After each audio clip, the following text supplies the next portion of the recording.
Launch नहीं की, स्कीमों की कमी नहीं है। जैसे मैंने आज अपनी तकरीर में कहा, अगर कमी है तो जानकारी की कमी है। लोगों को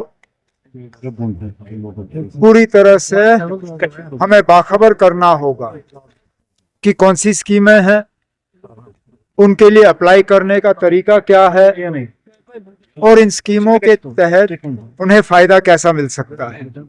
बहुत सी ऐसी स्कीमें हैं जो इससे पहले सरकारी दफ्तरों में जाके उनके लिए अप्लाई करना पड़ता था, लेकिन ज्यादातर हमारी स्कीमें अब ऐसी हो गई हैं जिनके लिए अब ऑनलाइन अप्लाई करना जरूरी पड़ता है। तो इस सिलसिले में समाजी बहबूद महकमे की तरफ से ये कोशिश है कि तमाम स्कीमों की जानकारी जो है जम्मू कश्मीर के हर उस बाशिंदे तक पहुंचा दिया जाए जिनको कहीं ना कहीं इस स्कीम की जरूरत पड़ेगी। सर, महबूबा मुफ्ती ने आज प्रोटेस्ट किया है जो जेल्स में। किस चीज में? महबूबा मुफ्ती ने प्रोटेस्ट किया है जो ठीक है, ये हम सब इस चीज से जो है परेशान हैं, लेकिन यहाँ श्रीनगर में करके उसका कुछ नहीं हुआ। जम्मू कश्मीर की सिक्योरिटी के फैसले जो हैं वो दिल्ली में लिए जाते हैं, वो होम मिनिस्ट्री में लिए जाते हैं। तो बेहतर ये होगा कि वो दिल्ली जाएं, होम मिनिस्टर साहब से मिलें और वहां पे ये बात उनके सामने रखें, जिस तरह हमने किया। हमने ये बातें जो हैं दिल्ली में होम मिनिस्टर के सामने रखी क्योंकि फैसला वहां से होना है। बाकी अगर ये सिर्फ दिखावे के लिए करना है तो फिर यहाँ कर लीजिए, कोई किसी को इससे एतराज नहीं होगा। मतलब आज सुप्रीम कोर्ट ने जो अर्जेंट हियरिंग से मना किया, मैं नहीं जानता हूँ कौन है जो सुप्रीम कोर्ट गए थे अर्जेंट हियरिंग के लिए। हम भी चाहते हैं कि इस फैसले में और देरी नहीं हो।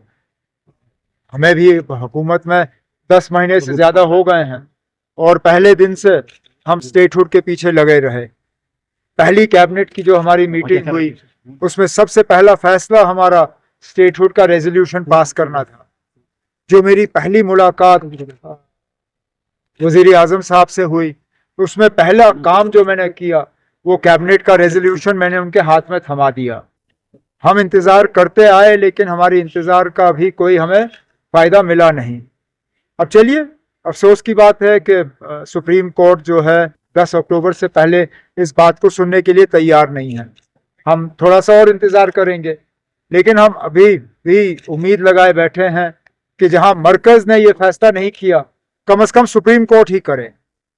अगर हम बिना सुप्रीम कोर्ट के इलेक्शन का वो जो हुक्म आया था, अगर वो हुक्म हमें नहीं मिला होता शायद ही मैं आज यहाँ वजीर आला की हैसियत से आपसे बात कर रहा होता।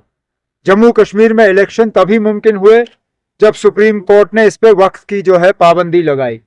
बदकिस्मती से स्टेटहुड पे सुप्रीम कोर्ट ने वक्त की पाबंदी नहीं लगाई थी, इसलिए हमें इतना जो है घसीटा जा रहा है। अब मैं उम्मीद करता हूं कि 10 अक्टूबर के बाद जब ये मामला सुप्रीम कोर्ट के सामने आएगा तो इस पे वक्त की सीमा लगेगी और फटाफट हमें दोबारा रियासत का दर्जा वापस मिलेगा। अपने सिग्नेचर कैंपेनिंग का भी बात क्या चल रहा है? चल रहा है। जब हम इसको मुकम्मल कर लेंगे ये जो हमें करना होगा ये हम मरकज की हुकूमत और सुप्रीम कोर्ट तक पहुंचा देंगे।